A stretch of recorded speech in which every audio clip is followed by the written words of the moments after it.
Ana aksara A I U.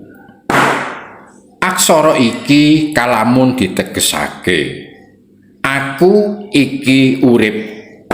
A I U, aku iki urip.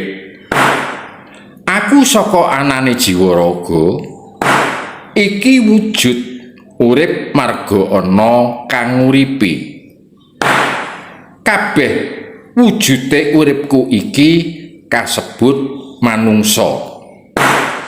Mula kasebut manungsa awit saka lingganing tembung manunggaling rasa. Manungsa manunggaling rasa.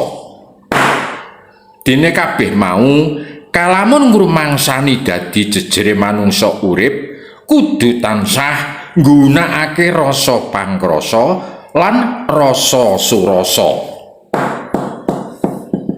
Manungsa urip kang wis bisa nerapake rasa pangrasa lan rasa surasa mau ateges uripe wis bisa angon rasa. Siji rasa surasa, loro rasa pangrasa, telu rasa rumangsa, papat rasa rinasa. Papat rasa mau kalamun wis manunggal kasebut catur rasa ya kuwi sejatine nur rasa. Ora mawas iku lanang utawa wadon kalamun jejering dadi manungsa mau yen nganti koncatan rasa lawan pangrasane solah bawane polah tumindake kaya dene raseksa utawa buta.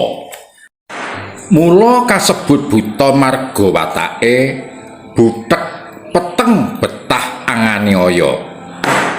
Tumindake kasar sugal gal ugalan somongah sesongaran nyokot nyatek nyawer ngletak nabrak getak lan sak piturute.